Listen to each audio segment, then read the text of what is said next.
Price lord. ನನ್ನ ಹೆಸರು ರೋಸಿ ಅಂತ, ಹುಬ್ಳಿಯಿಂದ ಮಾತಾಡ್ತಿದ್ದೀನಿ. ನನ್ನ ಮಗ ಫೆಬ್ರವರಿ 24, 2008 ಹುಟ್ಟಿದ್ದಾನೆ.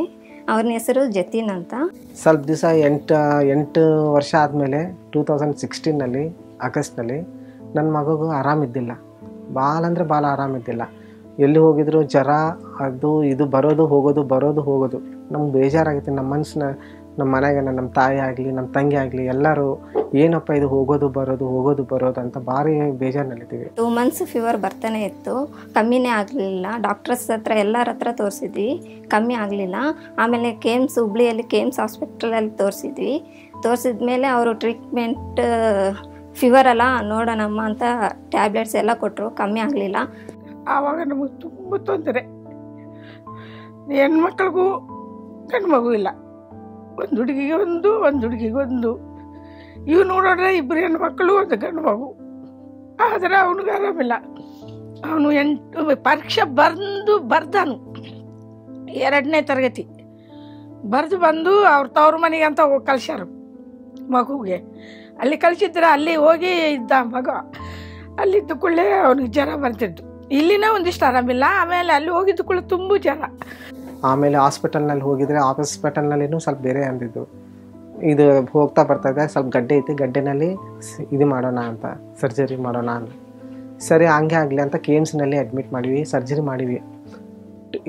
8 ಆಗಸ್ಟ್ 2016 ಮಾಡಿದ ಮೇಲೆ ನಮ್ಗೆ 2 days ಮೇಲೆ ರಿಪೋರ್ಟ್ ಬಂತು.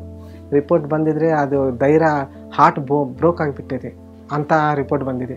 ನಿಮ್ಮ ಮಗು ಸ್ವಲ್ಪ ಕ್ಯಾನ್ಸರ್ ಇದೆ, ಈ ಕ್ಯಾನ್ಸರ್ನಲ್ಲಿ ಸ್ವಲ್ಪ ನೀವು ಸ್ವಲ್ಪ ನೋಡ್ಕೊಂತ ಟ್ರೀಟ್ಮೆಂಟ್ಗೆ ಹೋಗ್ಬೇಕಾಗ್ತೈತಿ ಹಿಂಗೆ ಅಂತ ನನಗೆ ಡಾಕ್ಟ್ರ್ ಹೇಳಿದರು. ಇನ್ನೂ ಅವ್ರ ತಾಯಿಗೆ ಹೇಳಿಲ್ಲ ಅಂತಂದರು ಇವರು, ನಮ್ಮ ಮನೆಯವರು. ಹೇಳಿದ ತಕ್ಷಣ ಇಲ್ಲ, ಮೊದಲು ತಾಯಿಗೆ ಹೇಳಬೇಕು, ನೀವು ಎದಕ್ಕೆ ಇಷ್ಟು ಲೇಟ್ ಮಾಡಿದ್ದೀರಾ ಅಂತ ಹೇಳಿದರು. ಅವರು ಹೊರಗಡೆ ಬಂದು ಇಲ್ಲ ನಮ್ಮ ಮಗನಿಗೆ ಹಿಂಗಿದೆ, ಕ್ಯಾನ್ಸರ್ ಇದೆ ಅಂತ ಹೇಳಿದರು. ಹೇಳಿದ ತಕ್ಷಣ ಏನು ದೇವ್ರೆ, ನಮಗೆ ಕೊಟ್ಟಿರೋದು ಒಬ್ಬೇ ಮಗನ ಕೊಟ್ಟಿದ್ದೀಯಾ, ಎದಕ್ಕೆ ಹಿಂಗೆ ಕೊಟ್ಟಿದ್ದೀಯಾ, ಎದಕ್ಕೆ ಕೊಟ್ಟಿದ್ದೀಯಾ ಅಂತಂದರು.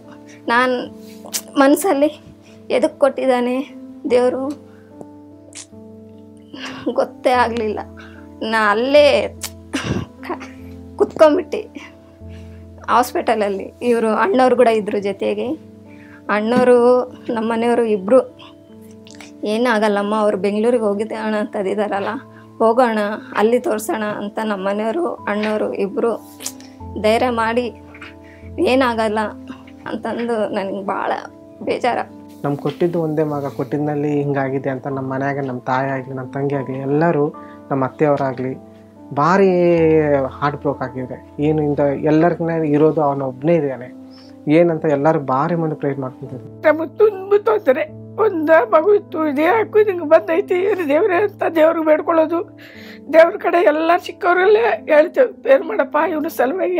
ತಕ್ಷಣ ಅವ್ರು ಏನಂದರು ಡಾಕ್ಟ್ರು, ಇಲ್ಲಿ ಮಕ್ಕಳಿಗೆ ನೋಡೋದಿಲ್ಲಮ್ಮ ಹುಬ್ಳಿಯಲ್ಲಿ, ನೀವು ಬೆಂಗಳೂರಿಗೆ ಹೋಗಿ ತೋರಿಸಿ ಅಂತ ಹೇಳಿದರು.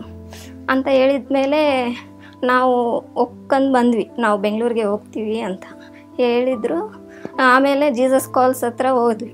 ನಾವು ಟಿ ವಿನಲ್ಲಿ ಸ್ವಲ್ಪ ಪಾಲ್ ದಿನಾಕರ್ ಅವ್ರದ್ದು ನಾವು ನೋಡ್ತಾ ಇರ್ತೀವಿ. ಆ ಟಿ ವಿನಲ್ಲಿ ಅವ್ರದ್ದು ಮೆಸೇಜ್ನಲ್ಲಿ ನೋಡಿ ಕಂಪಲ್ಸರಿ ನಮ್ಗೆ ಅಲ್ಲಿ ಆರಾಮಾಗ್ತೈತಿ, ನಮ್ಗೆ ಇದಾಗ್ತೈತಿ ಅಂತ ನಾವು ಹೋಗಿ ಹಿಂಗೆ ಕ್ಯಾನ್ಸರ್ ಇದೆ ಹುಡುಗನಿಗೆ, ಬೆಂಗಳೂರಿಗೆ ಹೋಗಿ ಅಲ್ಲಿ ಟ್ರೀಟ್ಮೆಂಟ್ ಮಾಡಿಸ್ರಿ ಅಂತ ಹೇಳಿದರು.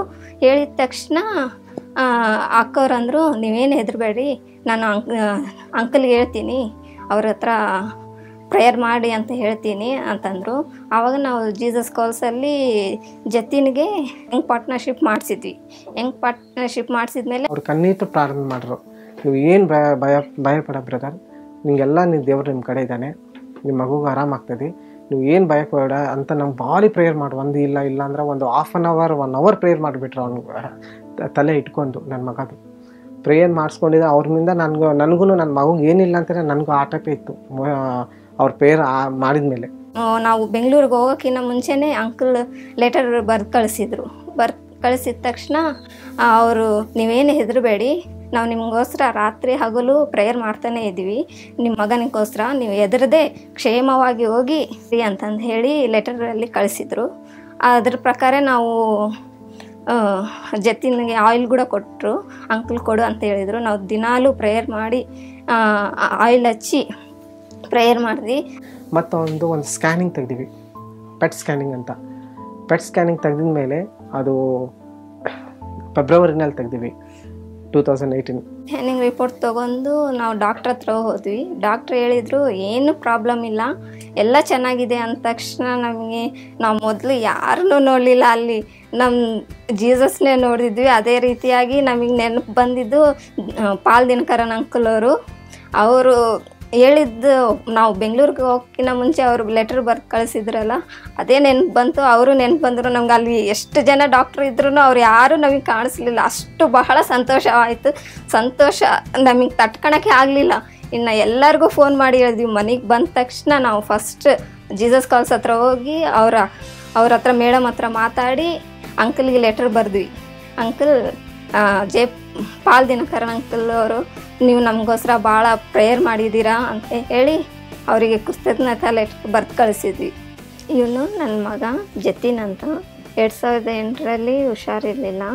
ಇವಾಗ ಚೆನ್ನಾಗಾಗಿದ್ದಾನೆ. 1 ವರ್ಷ ಸ್ಕೂಲಿಗೆ ಹೋಗಿಲ್ಲ. ಇವಾಗ ಚೆನ್ನಾಗಿ 5th ಸ್ಟ್ಯಾಂಡರ್ಡ್ ಓದ್ತಿದ್ದಾನೆ. ಎಕ್ಸಾಮ್ ಬರೆದಿದ್ದಾನೆ, ಚೆನ್ನಾಗಿ ಎಕ್ಸಾಮ್ ಬರೆದಿದ್ದಾನೆ, ಆಡ್ತಿದ್ದಾನೆ, ಎಲ್ಲರ ಜೊತೆ ಚೆನ್ನಾಗಿದ್ದಾನೆ.